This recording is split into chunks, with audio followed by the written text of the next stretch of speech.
Salut, c'est Paul. Ce soir, je te retrouve pour une vidéo blabla. Alors, je vais te dévoiler une de mes nouvelles drogues de tous les jours, ok? Et je vais essayer de te donner envie, toi aussi, d'aller vers cette habitude, ok? Cette addiction, je dirais même. Donc, j'ai récemment décidé depuis, allez, on va dire 2 mois à peu près, de me mettre à la lecture. Donc déjà parce que c'est bien, parce que c'est intéressant, tu t'apprends plein de trucs, tu voyages, tu passes un bon moment évidemment.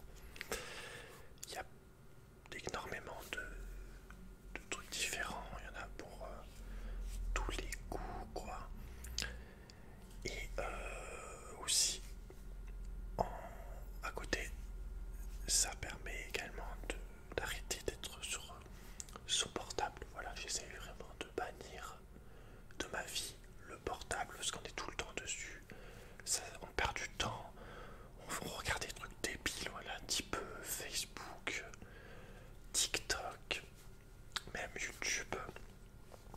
Donc on est beaucoup trop de temps sur nos portables, donc c'est un truc où j'essaie vraiment d'en servir le minimum. Je le mets dans un coin de la pièce et j'essaie vraiment voilà, de jamais m'en servir. Quand je pars, même quand je m'en vais par exemple, je le prends même pas avec moi, enfin tu vois, on fait ce qu'on peut quoi. Essaye vraiment de le bannir totalement, voilà. Oust le portable, oust. Donc, je vais te présenter ce soir, du coup, 2 livres que j'ai déjà lus, 2 livres que je suis en train de lire et un livre que je vais lire. Ok, alors on va prendre 2. Donc, premièrement, dans l'ordre, je suis désolé pour le chien, c'est vraiment un fils de... c'est une merde. Attends, 2 secondes. Alors donc,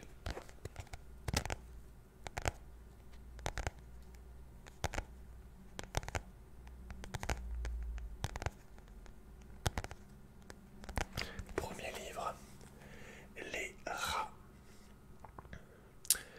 Les rats de James Herbert. Donc je te lis le résumé. Hommes et rats ont toujours été ennemis, mais jusqu'à présent l'homme avait toujours eu le dessus. Mais cette fois, il avait appris à vivre dans l'ombre furtivement, à sortir surtout la nuit et à craindre les hommes. Et soudain, ils commencèrent à réaliser leur force et à prendre goût à la chair humaine. À leurs dents tranchantes comme des rasoirs, à leur nombre venait s'ajouter une arme supplémentaire, l'horreur et le dégoût qu'inspirait leur multitude grouillante. Bientôt, on découvrit les restes ensanglantés des premières victimes. Donc voilà, c'est un écrivain qui est né en 1943 à Londres et qui est une des grandes stars de la littérature, de l'horreur, de la terreur. Il a fait vraiment exprès ce connard de chien.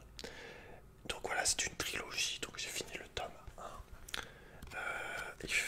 C'est pas beaucoup de pages, tu vois, je commence doucement, hein, on va pas se mentir. Il fait 184 pages. Donc je l'ai lu quand je travaillais à Action, je le lisais pendant la pause, je le lisais dans le bus pour aller à l'Action, pour aller au travail. Je le lisais le soir avant de dormir. Voilà. Donc si t'aimes les livres d'horreur, si t'aimes le corps un peu, si ça te fait kiffer, ça te fait marrer, bah écoute, voilà, si t'as envie juste de voir simplement des rats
son père s'est suicidé.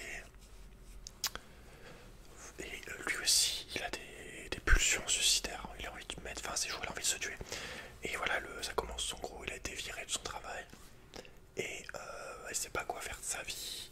Mais il a un colis que sa mère a demandé, qui donne à un homme qui habite sur une île. Donc c'est un ami d'enfance de sa mère. Et voilà, donc il va aller sur cette île via un travail qu'il trouve sur cette île. Et en même temps, et du coup, il va en profiter pour donner ce colis. Et là-bas, donc il va rencontrer deux autres jeunes gens de son âge, on va dire donc 20 ans, entre 20 et 25. Je vais avoir 10 minutes de calme, putain. Donc voilà, les rencontres de jeunes gens, il va être ami entre guillemets avec lui. Avec eux, il parle pas beaucoup. Mais voilà, il fait son travail, donc il doit construire un chantier, de mettre des tuyaux, en fait, de creuser une tranchée pour l'île.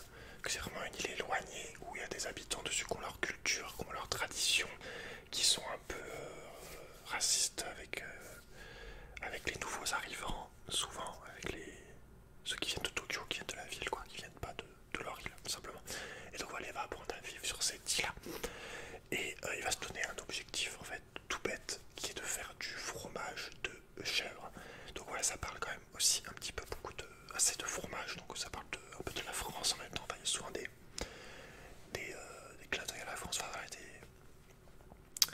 des références à la France au niveau du fromage. Forcément ils disent ouais, en France ils font comme ça et tout. Mais voilà, son objectif à lui de vie, il a trouvé un objectif dans sa vie en fait, c'est d'arriver à faire du fromage de chèvre. Et il va tout faire pour y arriver, voilà. Et voilà, ça parle un petit peu aussi de la condition animale, on va dire, le fait de tuer soi-même ses animaux, le fait de trouver un sens à sa vie, voilà, de se demander pourquoi on est sur Terre, et d'essayer de voir cette question-là, quoi, assez philosophique, très nature aussi, enfin voilà, vu que c'est sur une île.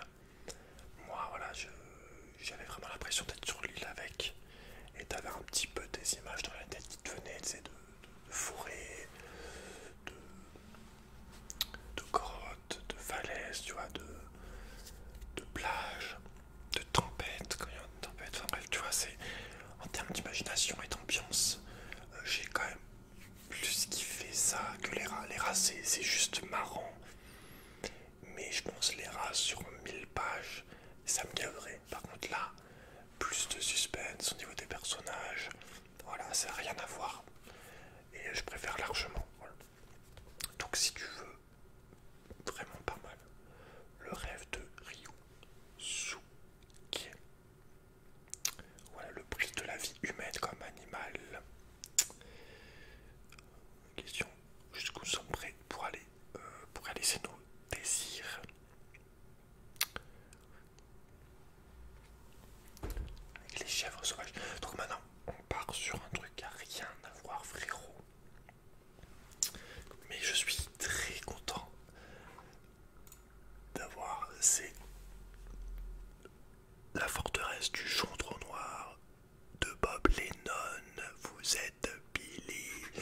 Alors, Bob Lennon, qui est-ce? C'est un youtubeur français, gaming, streamer, donc qui a commencé sur Minecraft il y a plus de 10 ans.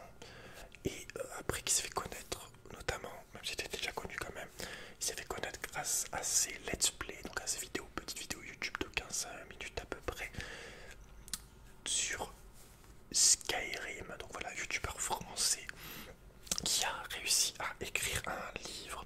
Donc maintenant je crois qu'il a 34 ans, et il avait demandé de l'argent à sa communauté pour pouvoir écrire un livre. Il avait demandé 40 000 euros, et il a eu les 40 000 euros en 3 heures je crois, ou en 30 minutes, je sais plus. Et il a une cagnotte maintenant. Son objectif de base était de 40 000 euros qu'il a demandé à sa communauté, et il a 1 million. Il a eu 1 700 000 euros d'argent donné par ses abonnés, par sa communauté. Donc c'est le record d'Europe à ce niveau-là. Là, je dis pas c'est pas une cagnotte, mais au niveau du non, voilà, c'est le record d'Europe en termes de budget. Et du coup, il va avoir 7 tomes. Il va écrire 7. Apparemment, j'ai lu un interview il n'y a pas très hier ou avant-hier. Il va avoir 7 tomes. Donc en tout, il y a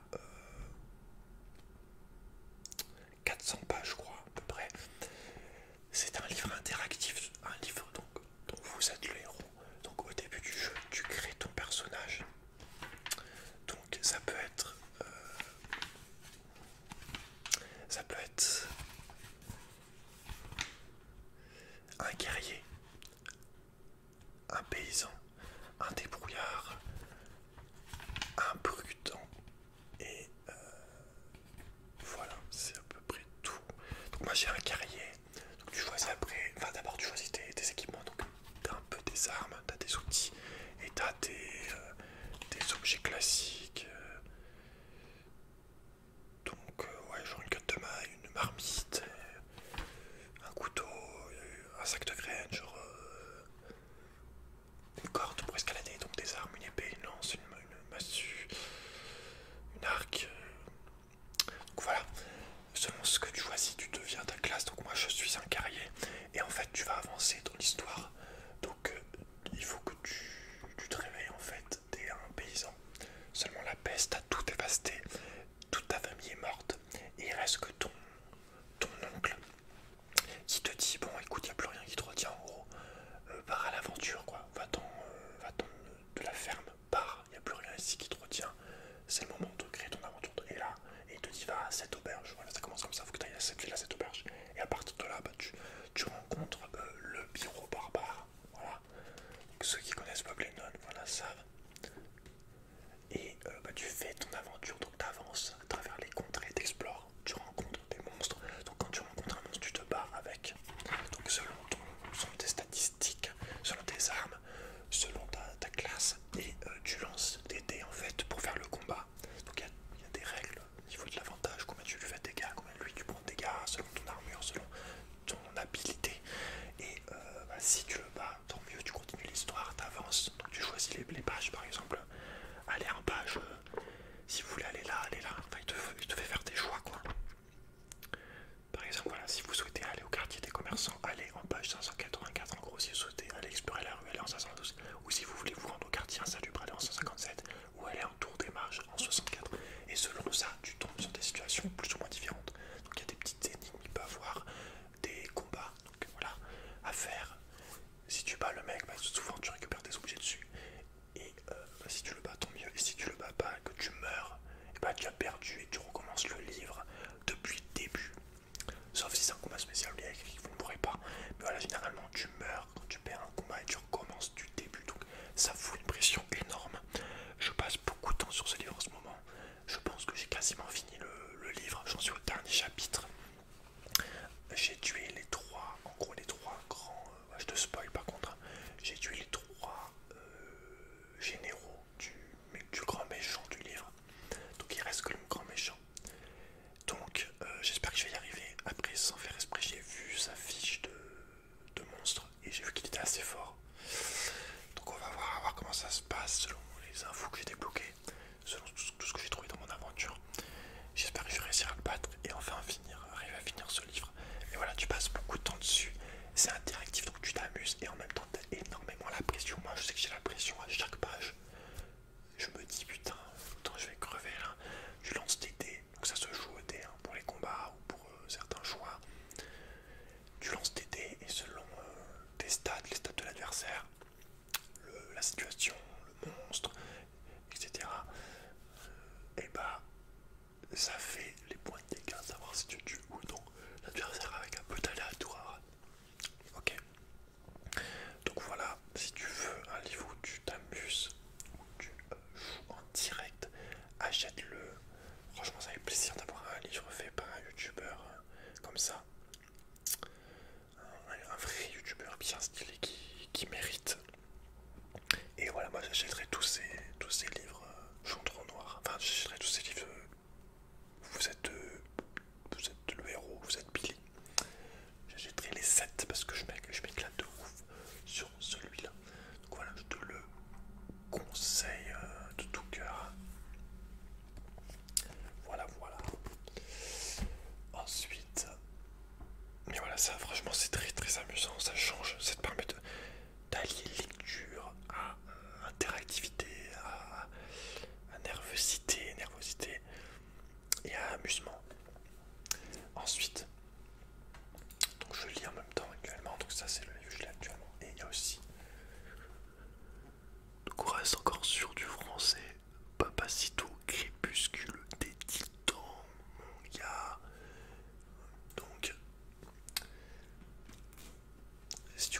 Papacito, voilà, je te conseille d'aller voir. Donc, en gros, c'est un mec qui clash tout le monde et qui donne sa vision actuelle sur notre société de mère, on va dire. Et donc, c'est un polémiste de base, donc il écrit des livres. Il est plus connu pour ses vidéos, mais en fait, ses vidéos, ses entretiens chocs sont principalement ont été faites pour promouvoir ses livres. En fait, de base, c'est un écrivain de livres. Donc, c'est pour ça que ça faisait un moment que, en attendant ses vidéos, ses interviews et tout, je voulais acheter ses livres. Ça faisait un moment que je voulais le faire. Et je me suis lancé, du coup, j'ai acheté celui-là, donc je crois que c'est son deuxième. Et en gros, donc, il nous fait un résumé du Moyen-Âge de la France, à l'époque du Moyen-Âge, mais version avec des couilles en fait, version avec des burnes, version stylée en fait. C'est ton manuel d'histoire, mais en version où tu t'amuses, où tu t'éclates, où tu vois des trucs bien gore. Enfin, tu vois des trucs bien gore, tu vois des trucs qui imposent, qui en jettent. Et voilà, donc il te raconte l'histoire de France, l'histoire du Moyen-Âge avec ses expressions, avec ses punchlines, avec son cash, sa manière de parler, voilà, très imagé. Donc malgré qu'il n'y ait pas d'image, grâce à la façon de s'exprimer de Papacito, et bah écoute, tu arrives très bien à t'imaginer le truc. En fait, il a un langage très, je sais plus comment on dit, imagé. Donc voilà, en tout, il y a, c'est écrit gros, hein. En tout, il y a 263 pages, donc j'en suis à la page 55, je crois, donc j'ai lu un cinquième du livre en une journée, donc ça se lit vite. Mais voilà, ça permet d'avoir vraiment une manière, une vision, à mon avis, beaucoup plus déjà réaliste du Moyen-Âge, de l'époque en France, loin des manuels scolaires, tu sais, où on raconte l'histoire formatée, qui t'ont écrite, que tu as écrit le système d'éducation, alors de façon très souvent de manière négative aussi sur le pays. Voilà, tu verras jamais un livre stylé en mode putain, ce roi là était trop fort, il a réussi à vaincre ces gens, il a sauvé son peuple, souvent ça va être très négatif quand tu vas avoir des cours d'histoire à l'école et au collège. Donc voilà, là, ça fait plaisir de revenir à ce genre de voir de cette manière l'histoire de France, l'histoire de notre pays. Donc franchement c'est stylé. C'est stylé, je suis content, voilà, d'avoir acheté ce livre. Tu t'amuses en fait, t'apprends. Et en même temps tu t'amuses. Voilà, c'est amusement et histoire. Voilà. Avec style, avec les couilles en fait, avec les couilles. Donc je te le conseille aussi. Les deux livres là, voilà, les deux que je te viens de te dire. C'est ce que je te conseille le plus vu que c'est du livre français. Donc on privilégie avant tout le français, voilà. Donc, et le dernier livre donc, que je vais lire quand j'aurai fini ces deux là. Mais d'ailleurs le livre de Bob Lennon, je vais le faire en vidéo, hein, c'est prévu.